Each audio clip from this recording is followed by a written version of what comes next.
Hello, welcome to the ecosystem. Uji here, alongside Lola, and we are going to be your hosts for the ecosystem, a podcast where we will be talking about all things music production, sound design, creative process in today's world. We are both experienced musicians, producers, DJs, composers, artists, creative beings that have many, many adventures um, tucked into our belt. So, hi Lola. Mm. Hi, Uji. A beautiful introduction. We indeed have many hats, no? Many hats. How We many wear many, hats? many How many hats. hats do you feel you have to carry on a daily basis? I think that I just interchange my hats. I just have different outfits depending on how I feel. So some days I'll feel more like a composer, and some days I'll feel more like a sound designer, and some days I just feel more like an artist trying to figure it out. So let's start by telling everybody what the ecosystem is and what EchoSystem School of Sound is. So do you want to tell us a little bit of what this new project is about? Yeah, so I feel like we ended up here because we felt that there was a need for inspirational and in educational uh not only like an offer but a space where people could exchange their creative processes in sound design and music making, but that it would like speak to our experiences.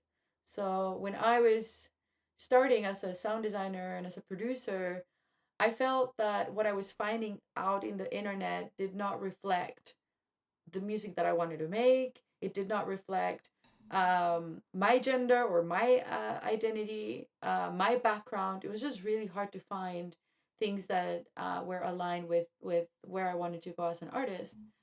And this is kind of like the space that we actually want to create for other people. It's like a space where we can talk about creativity, music production, electronic music, but from a place of where we're from, like Latin Americans living abroad, Latin Americans in the US, like the diaspora. Can we talk about our rhythms without focusing only on Latin American music? But like it's like through a Latin American lens, we can see like the global scene of music making. No, what do you think? Yeah, I think me as well. When I think maybe we have to tell people who we are and our backgrounds to kind of so people understand why we're doing this. But I agree with you. I think that even though there's a lot of information out there and a lot of um, very good information out there on making music and a lot of very talented people, there's not that many people that represent the kind of vision that both you and me hold, where it's a little bit more globalist. We are rooted in Latin American culture and Latin American upbringing and all these like different rhythms and different sounds that make up the tapestry of what Latin America is. But we also have a very, very strong hold of Western culture, European culture, American culture. Uh, and the genres that come with it, and and so I feel that we bring a very unique point of view to this conversation, and so I think that's why you and me connected, and I feel that's what we want to share with our audience and with our students. Mm. So maybe a little bit of background ecosystem. When Lola and me first started talking about this, we started talking about the idea of opening up uh, an educational platform, a kind of school, a place where we can share our knowledge, and for further along, further ahead, more people can share their knowledge of music making, the creative process. And I feel that it's more important now than ever to do this, because Mm. even though the tools make it so it's easier and easier to make music, like you could potentially not even have to do anything, just press a button and it's done, you know with artificial intelligence and all these like new tools that come up. It's almost like the creative process is more, um what's the word, it's like more precious, because there's so Totally. much that happens when you are in a creative process that we lose. It's like by skipping Mm. ahead and just going straight to the product, straight to the end product, the finished product, you miss out on the process.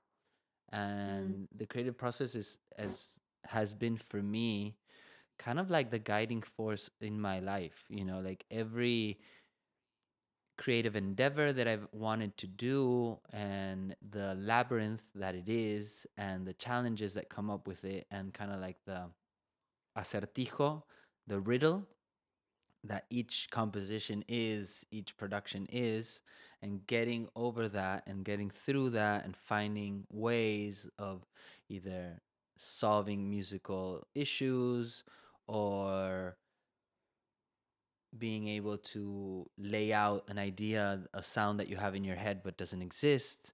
Those challenges, the process has really made me as a person and made me kind of I feel like that's the richness in what making music is.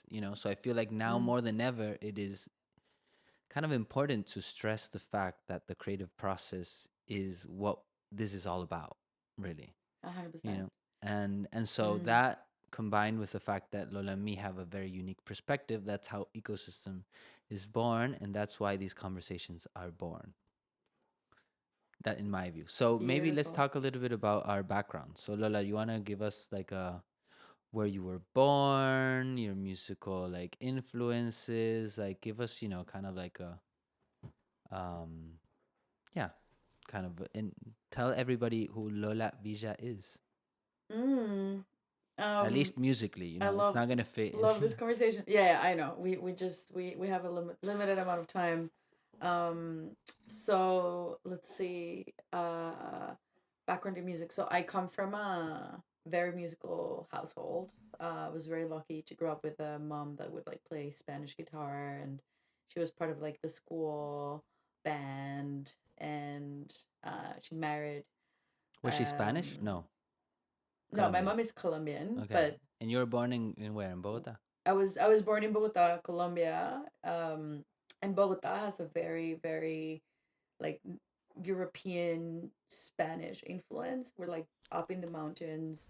There's like a lot of bolero, a lot of like guitar, like Spanish guitar heavy type of music, and also like Andean, right? Like cuatro, like a lot of guitars.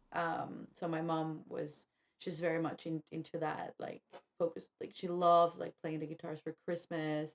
She loves like Chilean, Argentinian rhythms, Bolivian. She's all about like playing the guitar, and that's how I was introduced to music through her like eyes and through her sound. And then she married a Dutch guy, and they fell in love because of music. Like he was a really good guitar player, and they would like play the guitar together until like they fell in love when we ended up moving to the Netherlands. Um, and obviously I was 14, so I was deeply saddened about leaving my friends and high school and whatnot. And the only place that I could find solace was through my stepdad's record collection. So at like a very young age, I was exposed to like from Miles Davis to Jimi Hendrix to um, like trip hop, 90s trip hop, like Massive Attack, uh, and then like yeah, John Coltrane, Alice Coltrane, like ambient. My dad was an ambient musician who could play uh who could play like a million instruments. Well, just like making sure that my camera doesn't fall off. Sorry for that. Ooh. So yeah, so I was truly like So wait, immersed in so music from a your young age. mom kind of she she would play like more like Andean music, like all like the types of like, and there's a lot of really amazing guitar music for like Andean rhythms and stuff. No, Like yeah, like what are they called? paisaje cajamarca, like paisaje jacamar ha.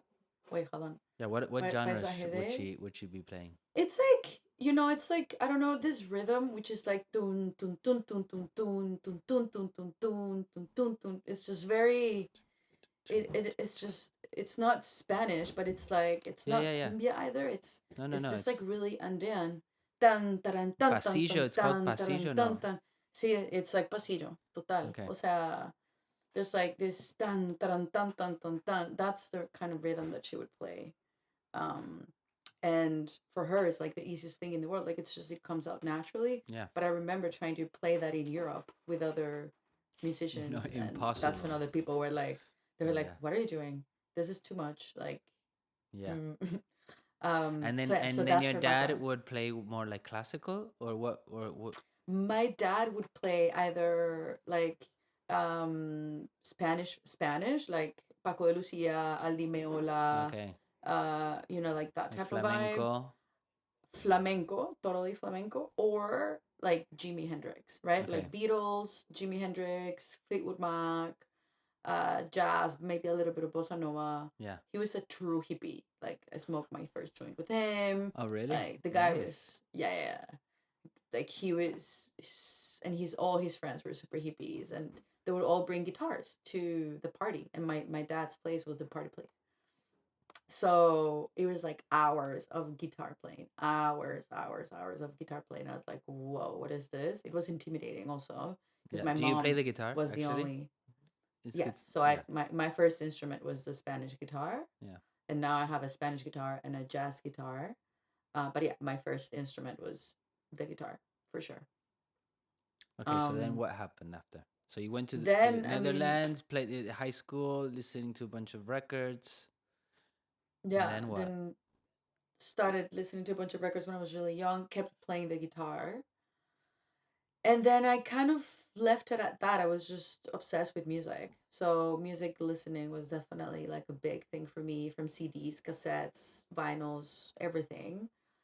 And I kept playing the guitar but did not take it to the next level until my early 20s, when I had a very very intense ayahuasca ceremony in Colombia. And then I was like, okay, actually my identity, my questions around my own identity as a Colombian with red hair that has lived in many countries and doesn't really know how Colombian she is or how Colombian she can Where be. am I actually from? Yeah, That's exactly. the That question. question. I mean, this is the question that like everyone asks you. It's like, oh, but where are you really from? Yeah. Where?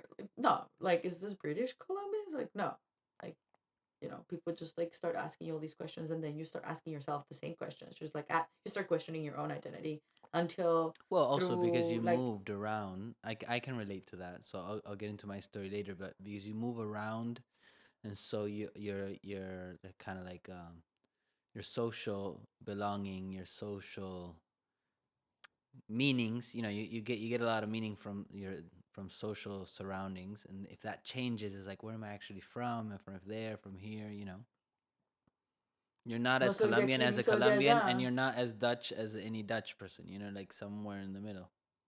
somewhere in the middle. Do you know like no soy de aquí ni soy de allá? Yeah. No, that song. I can It's totally. like That's my me. life story. I'll get into that in a second, but that's kind of my Yeah. life story as well.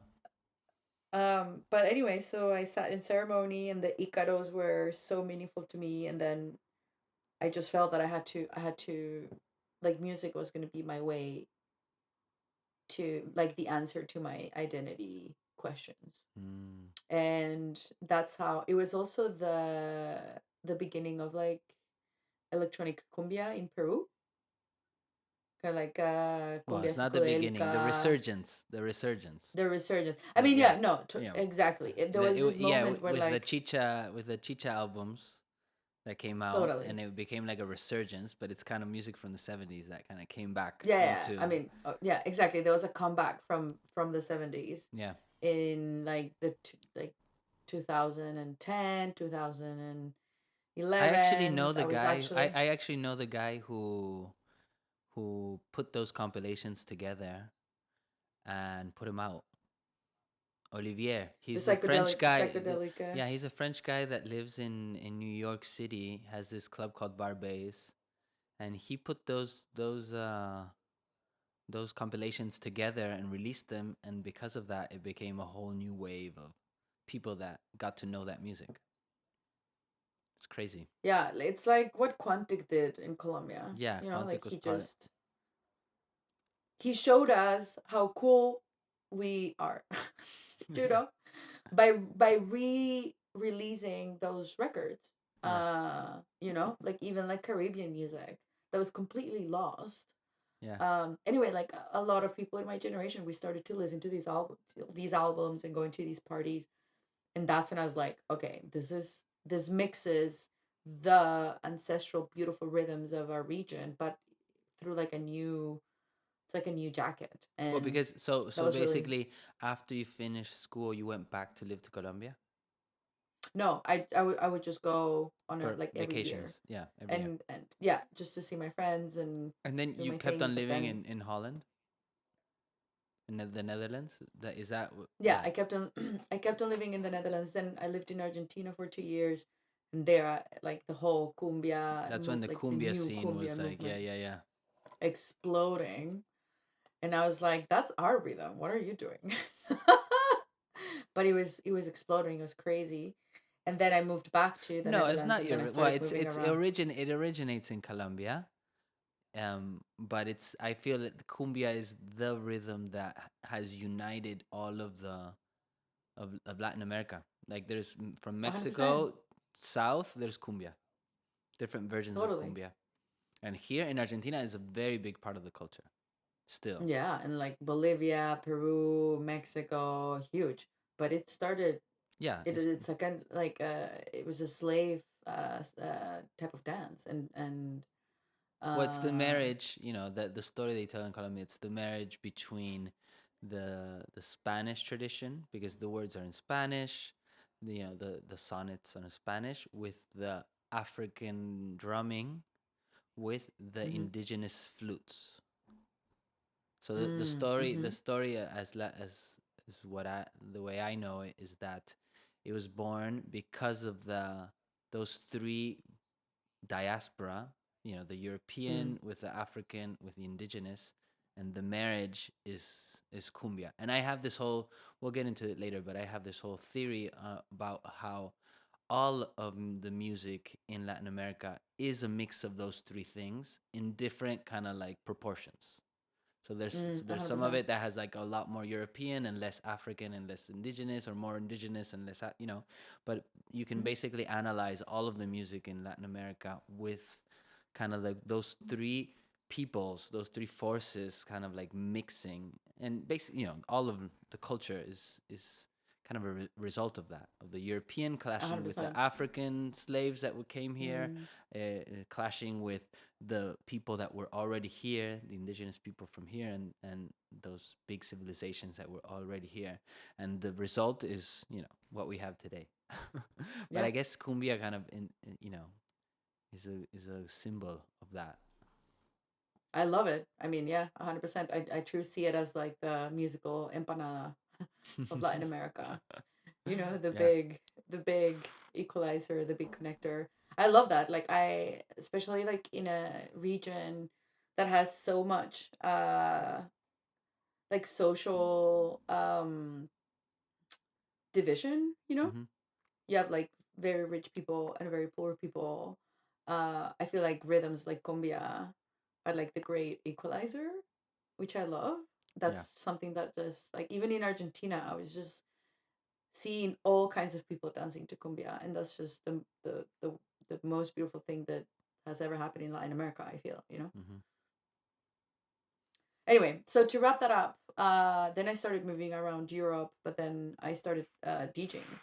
I started first as a DJ, and I was like, wow. And even people would come to me after my sets and be like, "You're not from here. You're like Latin American." And I was like, "Yes," because the music spoke to me. Not only because I was playing Latin American music, but just the way that I would like engage with the rhythms and the sounds. Again, going back to what you're saying, house music being like primarily black music and how that reflects into like how I engage with it. And this mix between black, African diaspora and European and Japanese synthesizers or like drum machines, and that mix and how that reflects or like translates to the Latin American experience as well. So started as a DJ more or less like 13 years ago.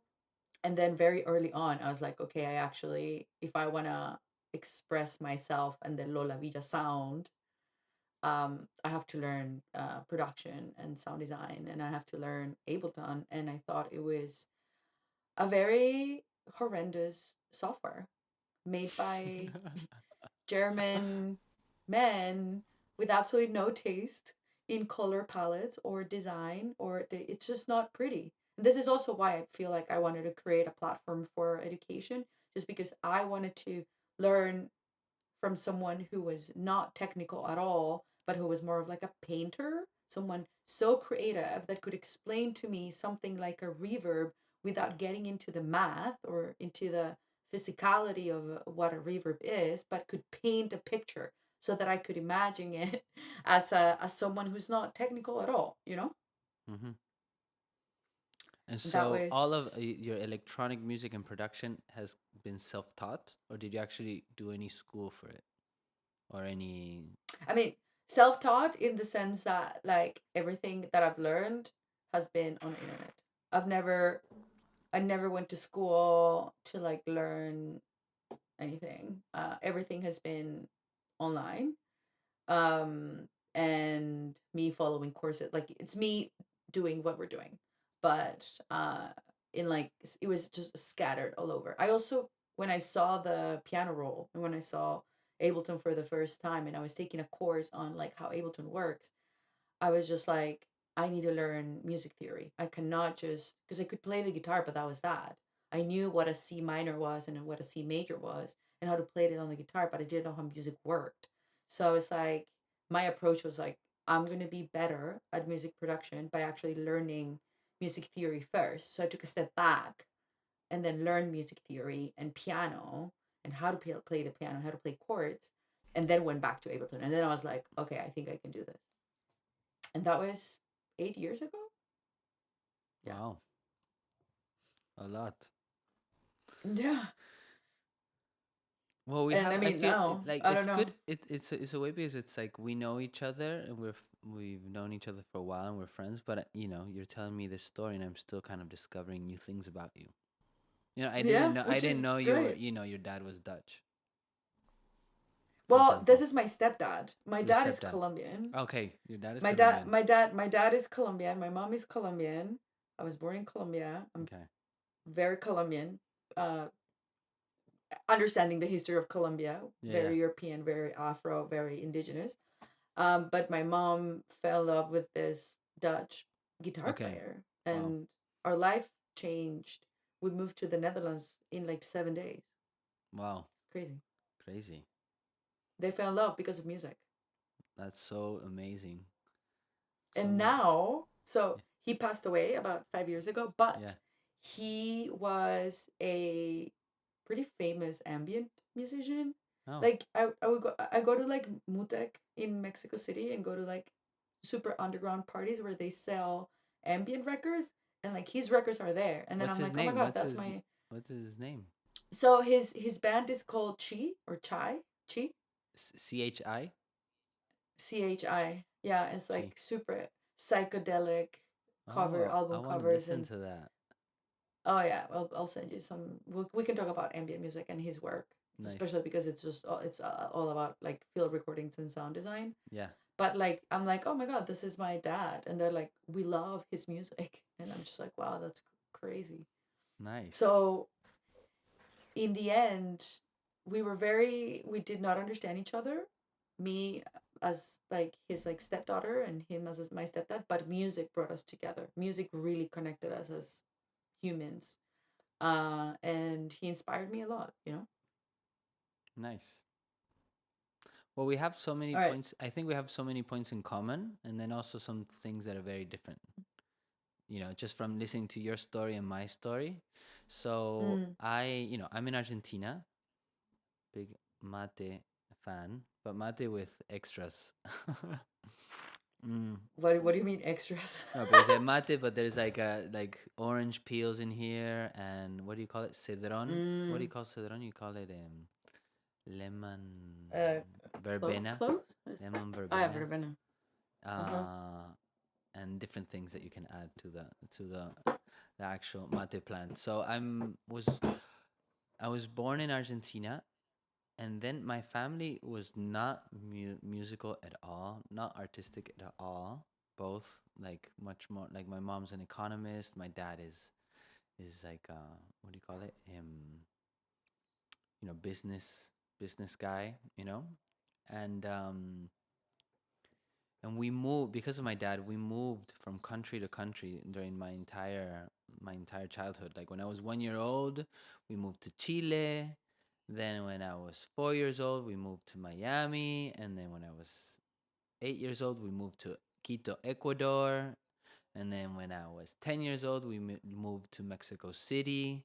And then when I was 13 years old, I moved back to Argentina. So I was always, I also have this thing of like, where am I from?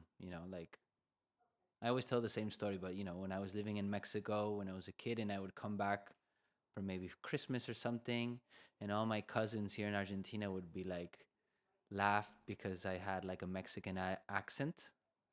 But in Mexico, Oh, they would laugh because I had an Argentinian accent.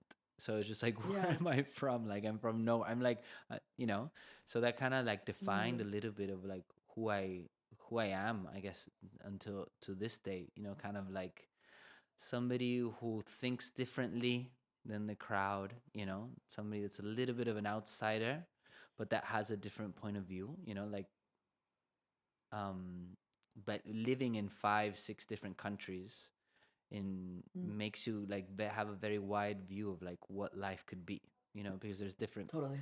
and so music, I feel like the sounds and the colors and the tastes of all of Latin America kind of were infused in me because, like listening to the music in Ecuador and listening to the music in Mexico and in Chile. And so all these different kind of like experiences were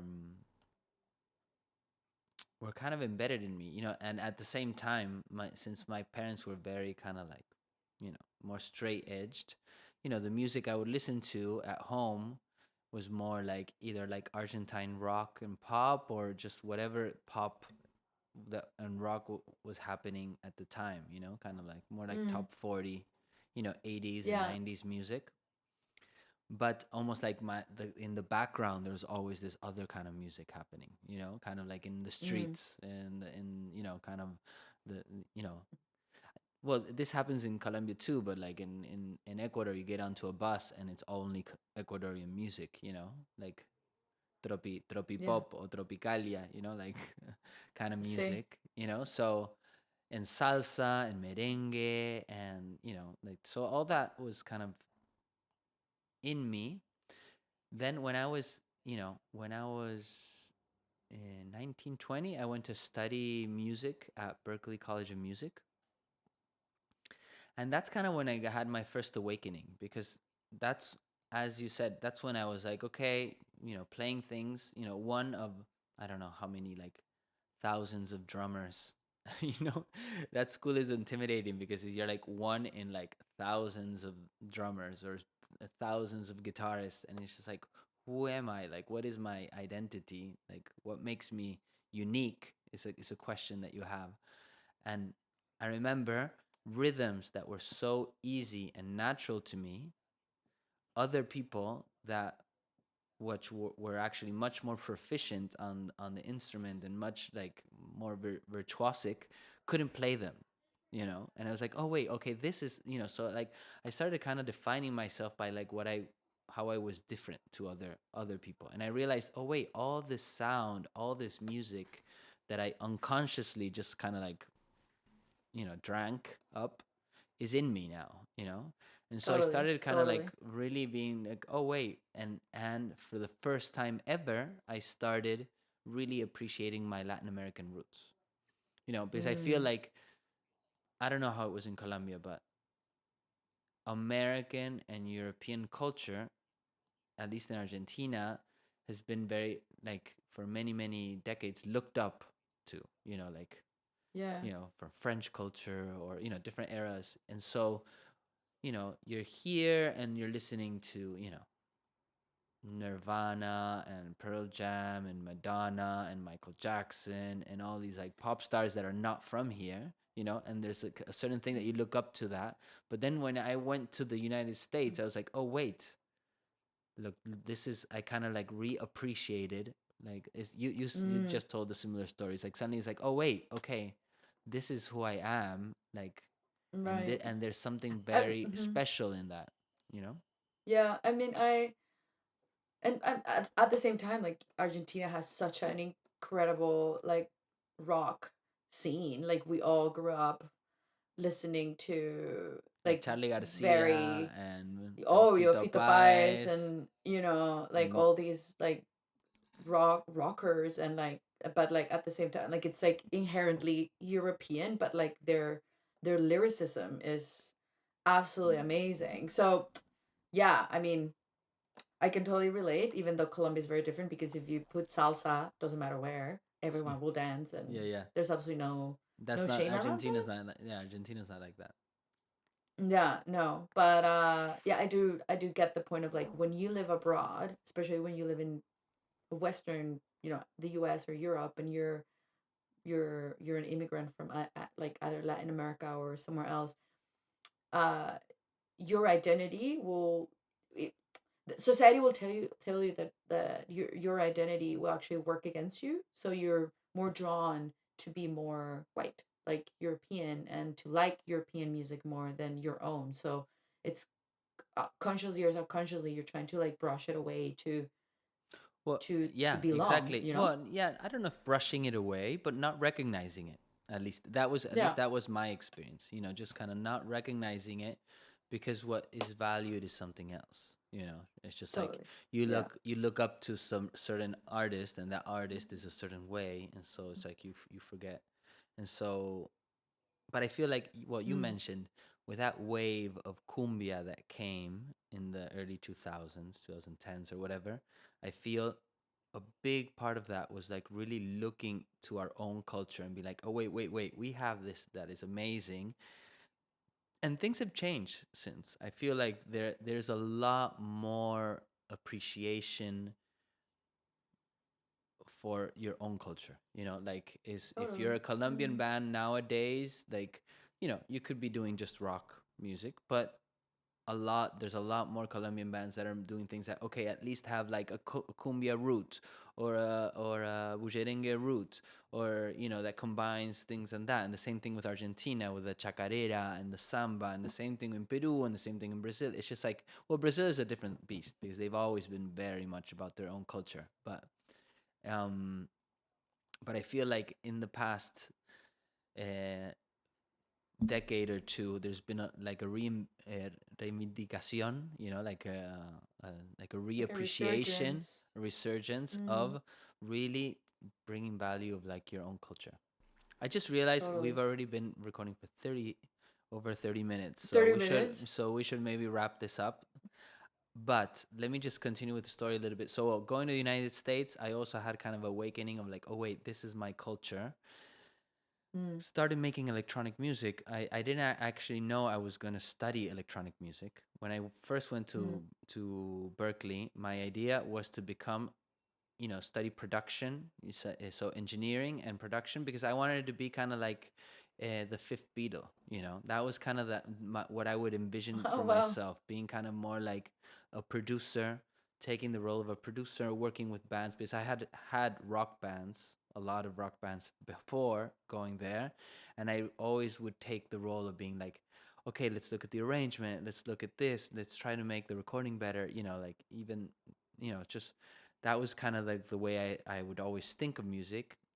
When I went to Berkeley, the first classes in music engineering were shared with, they were also classes that were in common with music synthesis, which was electronic music. And I was like, oh, blown away by electronic music. And I was like, the possibilities of sound, the possibilities of being able to make your own orchestra, because until that point, and this was okay. I'm going to disclose my age a little bit, but like I went to college and this was like in the year 2000, and it wasn't like everybody had laptops, it was not even OS 10, it was OS 9, and computers were much slower, and like everything was a lot more difficult, in as like Ableton didn't even exist, for example, so, but just the first possibility of like, hey, I have an idea and I can actually, instead of having to get together with a group of 5 people to play out the idea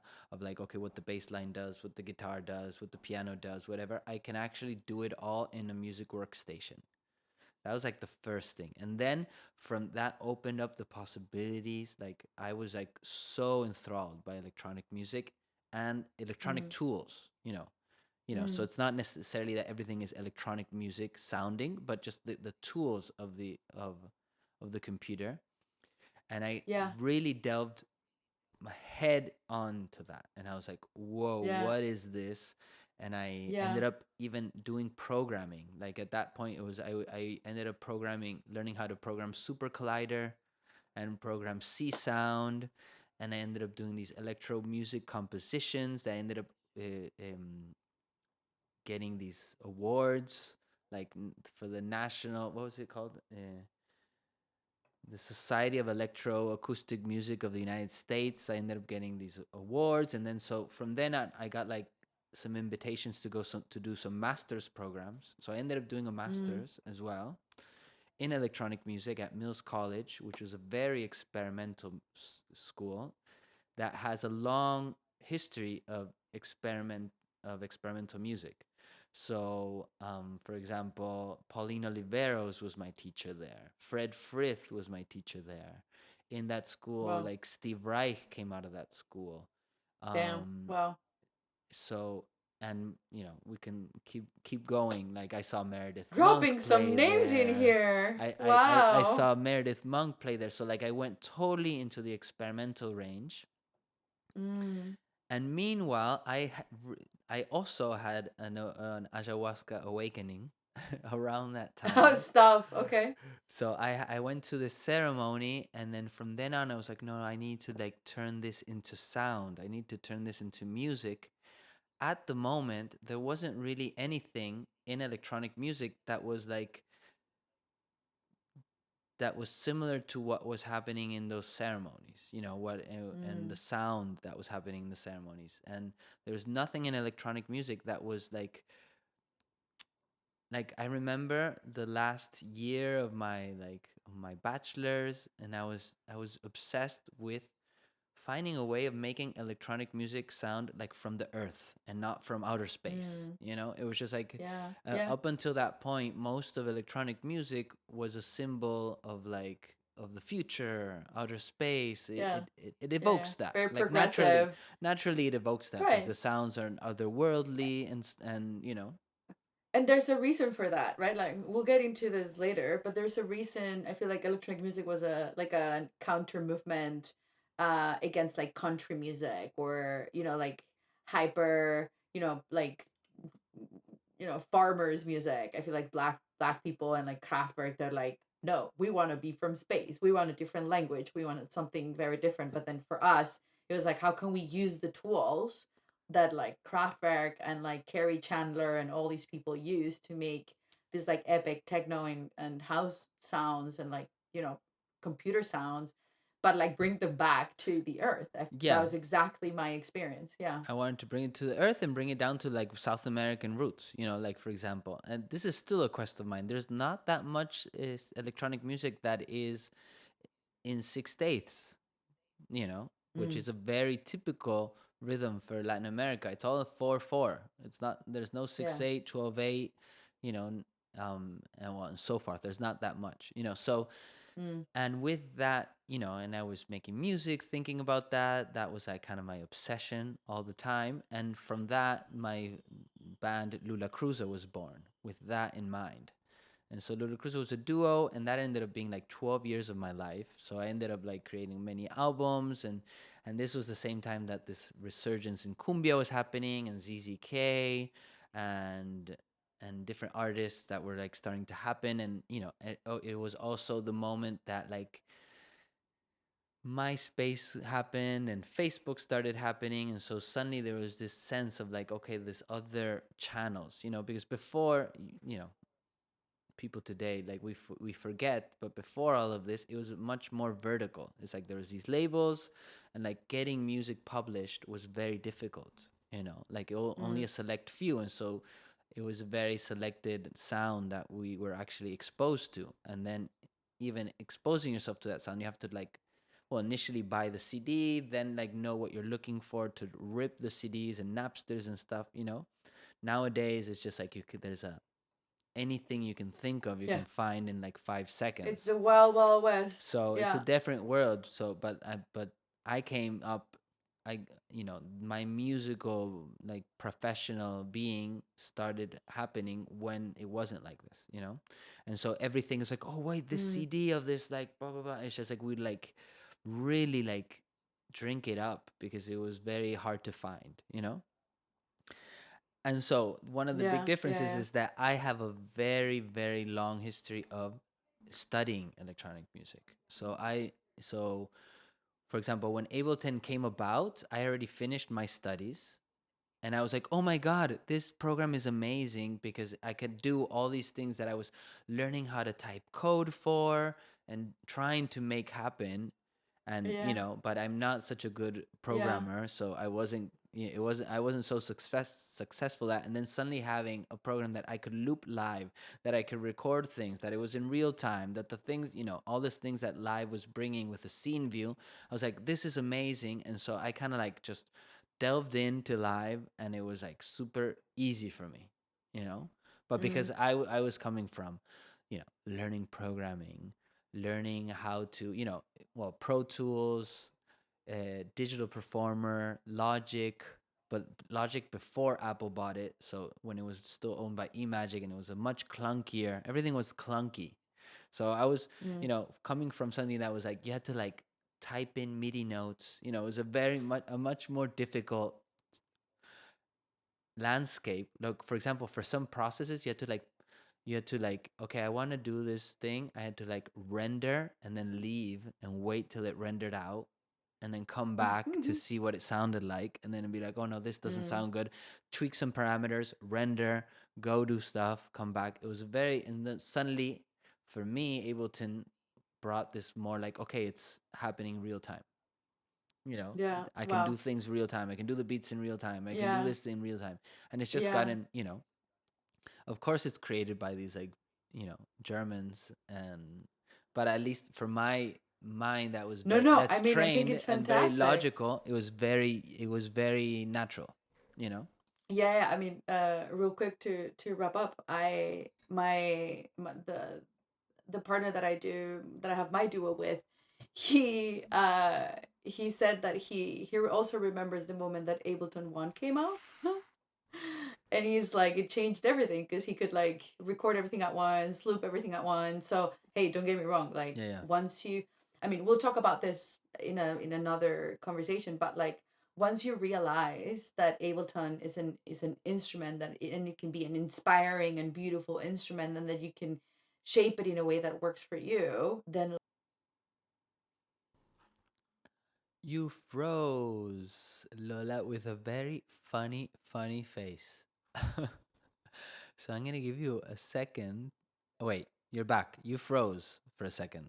am I back? You're back. Okay. Anyway, I mean, just to wrap up, like once you start seeing Ableton and the computer as an instrument, as an instrument that can inspire you and use it to your advantage and use it to speak to you, then yes, it's incredible. It's an incredible tool.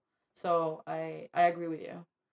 I also know that we're like way over time. Yeah, but So so basically, just to wrap up. So the ecosystem, Uji and Lola here, will be getting back to you. In this channel, we're going to be talking about music. We're going to be having a bunch of guests on here.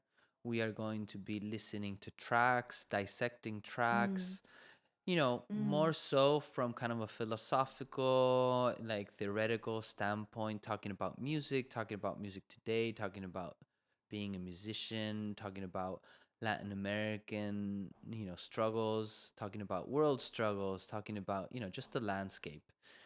And Mm. we also have the platform where we teach a bunch of these things. So we teach Ableton, we teach arrangement, we teach beat making, we teach live sets. Um, but the And the creative conversations here, process, yeah, so the creative no? process, Like the basically, creative entire, process, yeah, the yeah. creative process. But these conversations are more free flowing and open ended. And then you can also join us on our platform where we have all sorts of video courses, mentorships, and different things like that. So hope you enjoy. Hope you listen next week. And Yes. till next week. Until next week. Okay. Bueno, goodbye.